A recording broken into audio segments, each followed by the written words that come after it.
बिस्मिल्लाहिर्रहमानिर्रहीम। अस्सलामु अलैकुम। मेरी एक ही नंद थी जो पागल थी। मुझे वो बहुत अच्छी लगती थी क्योंकि मैं खुद बेऔलाद थी तो उसे ही बेटी समझकर प्यार करती थी। एक दिन अचानक मेरा शौहर मर गया तो जवान नंद की खातिर दूसरी शादी भी ना की। हालांकि मैं बहुत खूबसूरत थी और उम्र भी ज्यादा ना थी। एक दिन नंद के साथ डॉक्टर के पास गई तो वो मुझे देख कर बोला, अगर तुम मुझसे शादी कर लो तो मैं तुम्हारी नंद का मुफ्त में ऐसा इलाज करूंगा कि ये बिल्कुल ठीक हो जाएगी। मैं मजबूरन बेचारी नंद की खातिर मान गई। जो ही निकाह होने लगा तो नंद ने मेरी लाल चादर खुद अपने सर पर डाल ली। यूं मैं भी तरस खाकर खामोश रही और मौलवी उसी का निकाह पढ़ा गया। मगर उस वक्त तो मेरी जान ही निकल गई जब दुल्हा का सेहरा हटा, क्योंकि वहां तो मेरा नाम सनम है और मैं एक मुतवस्सत घराने से ताल्लुक रखती हूँ। हमारे घर के हालात बहुत अच्छे थे। मेरे माँ बाप की पसंद की शादी थी और हम उनके दो बच्चे थे, एक मैं और एक मेरा भाई। हम लोगों का घराना बहुत ज्यादा खुशहाल था। कोई दुख हमारे घर की हवा को छू कर भी ना गुजरा था। लेकिन कहते हैं ना कि जहां खुशी है वहां गम भी जरूर आता है। कुछ ऐसा ही हमारे साथ भी हुआ। एक दिन एक ही पल में हमारी पूरी दुनिया उजड़ गई जब मेरे माँ बाप की एक कार एक्सीडेंट में मौत हो गई। वो दिन हमारे लिए किसी कयामत से कम न था, क्योंकि उस दिन हमारी दुनिया उजड़ गई थी। मैं और मेरा भाई इस पूरी दुनिया में अकेले रह गए थे। मेरा भाई चूंकि मुझसे बड़ा था, उसने मुझे तसल्ली दी कि फिक्र ना करो, मैं तुम्हारे साथ हूं। हमारी एक टीवी और रेडियो की दुकान थी जिसे पहले मेरे अब्बू और अब मेरा भाई संभालता था। अब उनकी जिंदगी बहुत ज्यादा सोगवार हो गई थी और फिर अचानक हमारी खाला हमारे साथ आकर रहने लगी। हमारे लिए ये खुशगवार तब्दीली थी, क्योंकि हमारी खाला कराची में रहती थी और हम लोग रावलपिंडी में। वो कभी कभी हमारे पास आ जाया करती थी और अब वो हमेशा के लिए यहीं पर शिफ्ट हो गई थी और हमारे घर रहने लगी थी।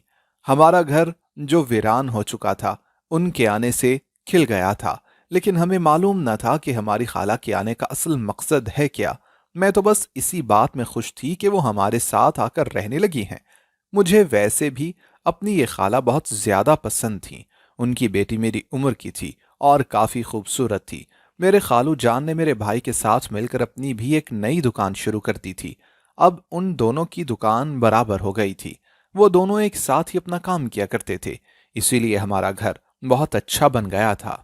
खाला के आने से मेरी अम्मी की कमी पूरी हो गई थी, क्योंकि वो मुझे अपनी अम्मी की तरह से प्यार करती थी। उनको हमारे घर आए तकरीबन 5 साल हो चुके थे। इस दरमियान हम लोग एक दूसरे से इस कदर घुल मिल गए थे कि मुझे बिल्कुल ही नहीं लगता था कि वो मेरी खाला हैं और मैं उनकी भतीजी। मगर एक दिन हमारे घर में कुछ ऐसा हुआ कि जिसके बाद मेरी दुनिया ही उजड़ गई। मुझे समझ नहीं आ रहा था कि यह सब हुआ क्या है। माँ बाप के बाद एक बार फिर मुझे ऐसा लगने लगा कि जैसे मैं यतीम हो गई हूं। उस दिन मैं सुबह गई हुई थी। जब घर वापस आई तो घर में एक बहुत बड़ा हंगामा खड़ा हुआ था। मेरे खालू का कहना था कि तुम्हारे भाई ने मेरी बेटी की इज्जत पर हाथ डाला है। उनकी बेटी भी जोरों शोर से रो रही थी। उसके चेहरे पर बड़े बड़े निशानात पड़े हुए थे और मेरा भाई घर पर न था। मेरी खाला भी मुझ पर चीख रही थी और कह रही थी कि तुम्हारे भाई ने ये मेरी बेटी के साथ जो किया है उसके बाद हम उसे मुआफ नहीं करेंगे। तुम भी किसी की बेटी हो, हम तुम्हारे साथ कुछ ऐसा कर दें तो भला हमें रोकने वाला कौन पैदा हुआ है।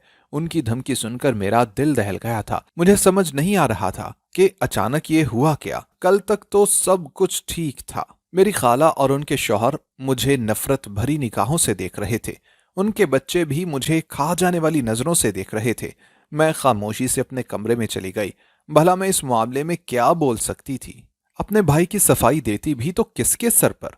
मेरा भाई भी घर पर ना था और मैं यहां अकेली थी। ऊपर से उन्होंने मुझे ऐसी धमकी दी थी कि जिसके बाद मेरी जबान कुछ भी बोलने से इनकारी थी।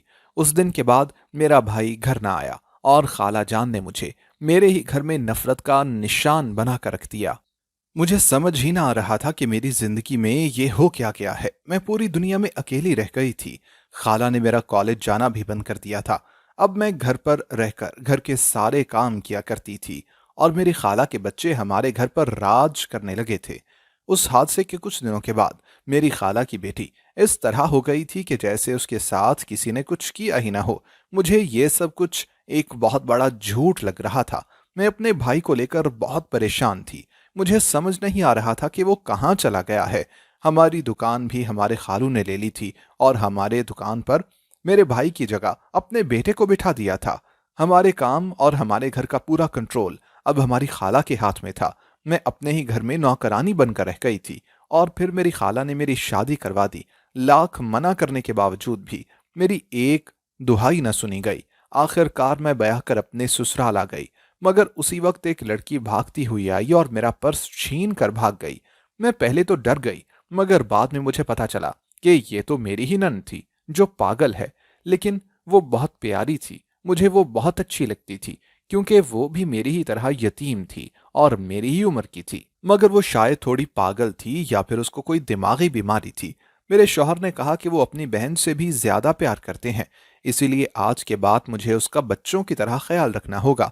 मैंने हामी तो भर दी, लेकिन मुझे अपनी खाला पर बहुत ज्यादा गुस्सा था। उन्होंने जानबूझकर मेरी यहाँ शादी करवाई होगी, मगर मुझे अपने शौहर से कोई गिला ना था। मैं जुल्मों सितम से छूट कर आई थी, मेरे लिए यही काफी था। वो मेरे साथ कोई बदसलूकी नहीं करता था, बल्कि वो मेरा बहुत ख्याल रखता था और मेरी नंद मेरे साथ घुल मिल गई थी और मुझे उसके साथ बहुत ज्यादा उनसीयत हो गई थी, क्योंकि वो बहुत ज्यादा प्यारी थी। हमारी शादी को 3 साल गुजर चुके थे, लेकिन इस दरमियान हमारे यहाँ औलाद ना हुई थी। लेकिन मुझे इस बात का कोई अफसोस भी ना था, क्योंकि मेरे पास मेरी नंद थी। वो हर वक्त प्यारी प्यारी बातें करती और वो बहुत ज्यादा मासूम थी। उसके होते हुए मुझे कभी अपने बच्चों की कमी लगी ही नहीं। जब से मैं अपने घर की जहन्नुम से निकलकर यहाँ आई थी, तब से मुझे अपनी जिंदगी खुशहाल लगने लगी थी। लेकिन ये खुशी भी शायद थोड़े अरसे तक ही थी, जब एक दिन अचानक हादसे में मेरे शौहर का इंतकाल हो गया। उस दिन मुझे ऐसा लगा कि जैसे मैं तीसरी बार बेआसरा हो गई हूँ। मेरी खाला को जब ये बात पता चली तो उन्होंने पहली फुर्सत में मुझे अपने घर वापस आने से रोक दिया। उन्होंने कहा कि अपनी बेवकी की मनहूसियत मेरे घर में फैलाने की कोशिश भी मत करना। पहले ही तुम्हारा भाई मेरी मासूम बेटी की जिंदगी बर्बाद करते करते रह गया है। मेरा मेका, जो पहले भी नाम का ही था, अब तो बिल्कुल ही खत्म हो गया था। मैं हर तरफ से बेआसरा हो चुकी थी। अब मेरा सहारा सिर्फ ये पागल लड़की थी। इसीलिए मैंने अपना सब कुछ इसे ही मान लिया। मैं जवान और खूबसूरत थी। मेरे मोहल्ले वालों ने मुझे मशवरा दिया कि मैं दूसरी शादी कर लूं। इस तरह अकेले बेसहारा जिंदगी गुजारना मेरे लिए बिल्कुल भी आसान ना होगा। लेकिन मैंने अपनी नंद की खातिर दूसरी शादी भी ना की, क्योंकि वो मुझे अपने बच्चों की तरह अजीज हो गई थी। एक दिन मेरी नंद की तबीयत बहुत ज्यादा खराब हुई। उसके सर में बहुत ज्यादा दर्द होने लगा था, तो मैं उसे लेकर अस्पताल चली गई ताकि उसका इलाज करवा सकूं। उसके बीमार होने से मैं बहुत ज्यादा डर गई थी कि उसे भी कुछ हो ना जाए, क्योंकि मेरे शौहर के बाद एक वही मेरा आखिरी सहारा रह गई थी। जब मैं उसे लेकर डॉक्टर के पास गई तो खुद डॉक्टर मुझे अजीबो गरीब नजरों से देखने लगा, क्योंकि मैं जवान खूबसूरत थी। इसी वजह से शायद वो ऐसी हरकत कर रहा था। मैंने उसकी हरकत को नजरअंदाज कर दिया। डॉक्टर ने कहा कि तुम्हारी ये नंद बिल्कुल ठीक हो जाएगी, लेकिन इसके लिए इलाज की जरूरत पड़ेगी और इसका इलाज बहुत ज्यादा महंगा होगा। मुझे नहीं लगता कि तुम इतना महंगा इलाज अफोर्ड कर सकोगी। उस डॉक्टर की बात तो बिल्कुल ठीक थी। मैं भला इतना महंगा इलाज कैसे अफोर्ड कर सकती थी, मगर अपनी नंद का इलाज भी करवाना चाहती थी। मैंने कहा, डॉक्टर साहब, कोई ऐसा रास्ता बताएं कि जिससे मैं इसका इलाज भी करवा सकूं और मुझे ज्यादा पैसे भी खर्च ना करने पड़े। मेरी बात सुनकर डॉक्टर हंस पड़ा और कहने लगा कि ऐसा इलाज तो शायद कोई भी ना हो। मैंने कहा कि आप तो डॉक्टर हैं, आपको तो सब कुछ पता होगा, जिससे इसका इलाज कम कीमत में हो जाए। खुदा के लिए कोई रास्ता सोचें। तो उसने कहा, ठीक है, तुम आज जाओ, कल को अपनी नंद के साथ दोबारा यहाँ आना। मैं इसका इलाज बिना पैसों के करने की तरकीब बताऊंगा। मैं उसकी बात सुनकर बहुत खुश हो गई थी। मतलब मुझे एक दोस्त मिल जाएगी। अगले दिन मैं जल्द ही अस्पताल आ गई और डॉक्टर के आने का इंतजार करने लगी। डॉक्टर आया और उसने जो मेरी नंद के इलाज का आसान तरीका बताया, उसे सुनकर मेरे पैरों तले से जैसे जमीन निकल गई, क्योंकि उसने कहा कि अगर तुम्हें अपनी नंद का वाकई में इलाज करवाना है तो मुझसे शादी करना होगी। जब तुम मुझसे शादी करो तो तुम्हारी नंद का इलाज मैं अपने जिम्मे ले लूंगा। उसकी ये बात सुनकर मुझे बहुत बड़ा धचका लगा था। मुझे उस वक्त समझ नहीं आ रहा था कि मैं उसे हाँ बोलूं या ना। भला ये वो कैसी बातें कर रहा था, मैंने तो ऐसा कभी भी ना सोचा था। इसीलिए मैं अपनी नंद को लेकर घर वापस आ गई। घर आकर मैंने अपनी नंद की हालत देखी जिसे इलाज की बहुत ज़्यादा ज़रूरत थी। वो जवान और खूबसूरत भी थी, लेकिन उसका इलाज न होने की वजह से सारी दुनिया उसे पागल कहती थी और मेरा भी अकेले इस दुनिया में मजबूत खड़े रहना काफ़ी मुश्किल था। इसलिए मैंने बहुत सोच समझकर उस डॉक्टर से शादी के लिए हाँ कर दी। जब मैंने उससे शादी के लिए हाँ की तो मुझसे ज्यादा मेरी नंद खुश हुई। जो ही निकाह होने लगा तो नंद ने मेरी लाल चादर खुद के सर पर डाल ली। यूं मैं भी तरस खाकर खामोश रही और मौलवी उसी का निकाह पढ़ा गया। मगर उस वक्त तो जान ही निकल गई जब दूल्हे का सेहरा हटा, क्योंकि वहां तो मेरा अपना भाई मौजूद था। इतने सालों बाद अपने भाई को अपने सामने देखकर मैं हैरान रह गई और मुझे रोना भी बहुत आया। पता नहीं इतने दिन वो कहाँ रहा था, मगर इस वक्त अपने भाई को नंद के निकाह में देखकर मैंने हैरत से उसकी तरफ देखा कि ये सब हो क्या रहा था। मेरा निकाह तो उस डॉक्टर से हो रहा था, फिर वो यहाँ कैसे आन पहुंचा? फिर मेरे भाई ने मेरी लाइल्मी में मेरी नंद से निकाह क्यों कर लिया? ये क्या हो रहा था? मुझे कुछ समझ नहीं आ रहा था। उस वक्त तो डॉक्टर भी एक कमरे से निकला और मेरे सामने आ गया और कहने लगा कि मुझे मुआफ कर दो। मैंने ये सब कुछ इन दोनों का निकाह करवाने की खातिर किया था। डॉक्टर की ये बात सुनकर मैं बहुत हैरान हुई। वो मेरे भाई को पहले से जानता था, क्योंकि वो दोनों एक दूसरे से इस तरह गले मिल रहे थे जैसे वो दोनों एक दूसरे को बहुत पहले से जानते हों। मेरी नंद ने मेरी तरफ देखकर कहा कि भाभी, आपको फिक्र करने की बिल्कुल जरूरत नहीं है, मैं बिल्कुल ठीक हूँ। अपनी नंद को बिल्कुल ठीक देखकर मुझे हैरत का शदीद झटका लगा। क्या वो ठीक हो गई थी या फिर पहले भी ठीक ही थी और बस मेरे सामने बच्चा बनने का नाटक कर रही थी? मुझे उन सब पर शक होने लगा था। ऐसा लग रहा था कि जैसे इन सब ने मिलकर मेरे साथ कोई खेल खेला हो। लेकिन मेरे भाई ने कहा कि तुम परेशान नहीं हो, हमने तुम्हारे साथ कुछ भी गलत नहीं किया है, बल्कि तुम्हारी जिंदगी की मुश्किलों को कम करने की कोशिश की है। फिलहाल मैं अपनी नंद के ठीक होने पर बहुत ज्यादा हैरान थी, इसलिए मैंने अपने भाई से कहा कि तुम कुछ पल के लिए खामोश रहो, मुझे अपनी नंद से बात करने दो। मैंने पूछा कि क्या तू पहले ही ठीक थी या फिर मुझे बेवकूफ बना रही थी? आखिर ये सारा माजरा क्या है? तो उसने कहा कि भाभी, मेरा जहन पहले बच्चे जैसा था, लेकिन जिस दिन मेरे सर में दर्द शुरू हुआ उस दिन से मैं बिल्कुल ठीक हो गई थी। जब आप मुझे डॉक्टर के पास लेकर गई तो फिर मैं उस डॉक्टर से मिली। जब उन्होंने आपको मेरे साथ देखा तो वो भी हैरान रह गए। शायद वो आपको पहले से जानते थे। उन्होंने मुझसे बात की और मुझसे पूछा कि क्या आप मेरे साथ कैसे हो। तो मैंने आपकी सारी कहानी उनको सुना दी कि आप मेरे भाई की बेवा हैं और कैसे आप मुश्किल से हम दोनों का पेट पाल रही हैं, ये भी बता दिया। तो उन्होंने कहा कि ठीक है, मैं तुमसे शादी करना चाहता हूँ। उन्होंने मुझे प्रपोज कर दिया तो मैंने इनकार नहीं किया, क्योंकि आपने मेरे लिए कितना कुछ किया था। उसकी ये बात सुनकर मैं अपने भाई की तरफ मुतवज्जो हुई। मैंने कहा कि क्या तुम ये सब कुछ मुझे पहले से नहीं बता सकते थे? इतना बड़ा झूठ बोलने की क्या जरूरत थी? उस डॉक्टर के साथ मेरा निकाह करवाने का नाटक करने की क्या जरूरत थी? मेरा भाई मेरी बात सुनकर हैरान रह गया। उसने कहा, क्या तुम मुझसे गुस्सा नहीं हो? मैंने कहा, किस बात का गुस्सा? मैं तो सब कुछ भूल चुकी थी। तो उसने कहा कि इसी बात का गुस्सा जिसकी वजह से मैं घर से भागा था। तो मुझे याद आया कि कैसे वो मेरी खाला की बेटी की इज्जत पर हाथ डालने की वजह से घर छोड़कर भागा था। वो घर से बाहर गया तो शायद उनकी जिंदगी बाहर मुश्किल हो गई होगी, लेकिन मैं जो घर के अंदर ही थी, मेरी जिंदगी घर के अंदर ही जहन्नुम बन गई थी। मैंने कहा कि अच्छा हुआ आप आ गए। मैं आपसे सवाल करना चाहती हूँ, क्या आपने हमारी कजिन के साथ वाकई ऐसा कुछ किया था?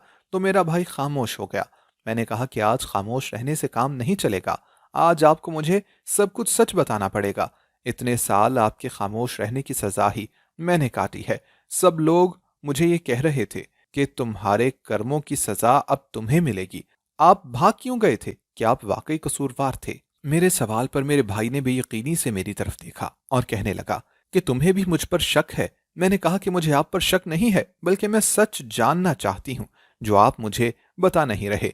उसने कहा कि मैं कहीं नहीं भागा था, बल्कि मुझे तो ये भी नहीं पता था कि मेरे पीछे क्या हो गया है। ये एक बहुत बड़ी साजिश थी जो हमारे खालू और खाला ने मिलकर हमारे साथ रचाई थी। मैंने हैरत से उनकी तरफ देखा। न जाने वो कौन सी साजिश की बात कर रहे थे। मुझे तो किसी साजिश का कोई भी पता न था। मैंने कहा कि आप किस साजिश की बात कर रहे हैं? मुझे तो इस बारे में कुछ भी मालूम नहीं है।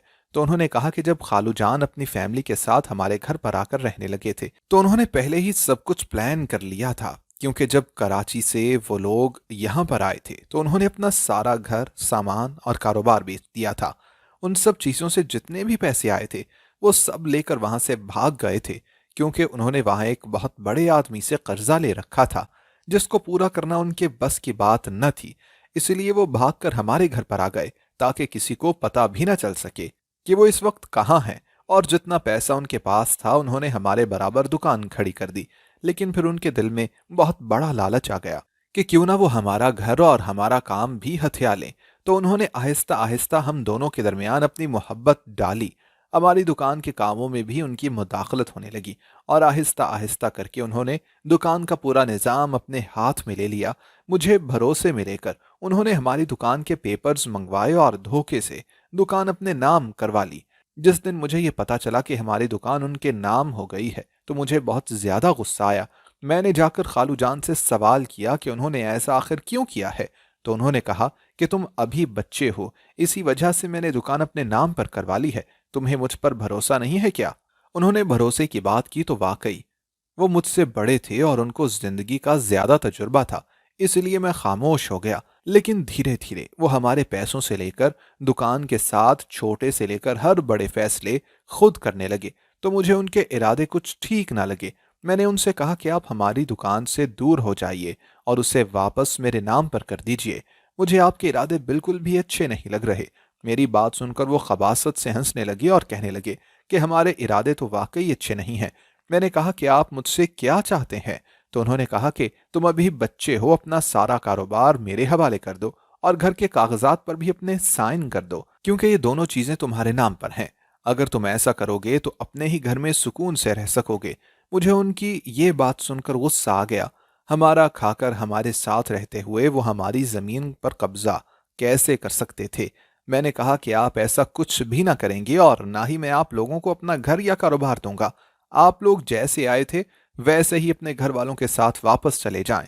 तो उन्होंने कहा कि अब ऐसा कुछ भी नहीं हो सकता, हम वापस नहीं जाएंगे।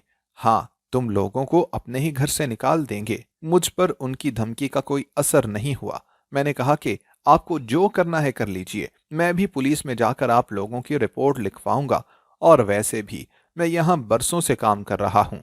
यहाँ हमें हर कोई जानता है कि ये दुकान हमारी है और ये घर भी हमारा है। आप लोगों की दाल यहाँ नहीं गलने वाली। तो हमारे खालू ने मुझे अगवा करवा लिया और तुम्हें ये बता दिया कि मैंने उनकी बेटी की इज्जत पर हाथ डालने की कोशिश की है और खुद घर से भाग गया हूँ। और फिर मुझे ये बताया गया कि तुम भी मुझसे बहुत ज्यादा नफरत करती हो और मेरा चेहरा भी नहीं देखना चाहती हो। ये सुनकर मैं बहुत ज्यादा उदास हो गया था और वहां से चला गया। ये मेरा दोस्त है और इसी के घर पर मैंने पनाह ली थी और अब मैं भी एक डॉक्टर बन चुका हूँ। मैंने कहा कि ऐसा कुछ भी नहीं हुआ था। मैं आपसे नफरत नहीं करती, बल्कि मुझे तो उनके रवैये देखकर यकीन हो गया था कि आपके साथ जरूर कुछ बुरा हुआ है, वरना मेरा भाई ऐसा कभी नहीं था। बरसों बाद मुझे मेरा भाई मिल गया था। सच कहते हैं कि झूठ के पांव नहीं होते। मेरे खालू और खाला का झूठ भी आज बेनकाब हो गया था, मगर शुक्र खुदा का कि उसने मुझे दोबारा मेरा भाई लौटा दिया था। हमारी वीडियो अगर आपको पसंद आई है तो ज़रूर लाइक कीजिए, अपनी राय देना चाहें तो कमेंट्स कीजिए, अच्छी लगे तो शेयर कीजिए। इसके साथ साथ अगर आपने हमारा चैनल सब्सक्राइब नहीं किया तो ज़रूर कीजिए और बेल आइकन पर लाजमी क्लिक कीजिए ताकि हमारी हर आने वाली वीडियो आप तक बर वक्त पहुंच सके।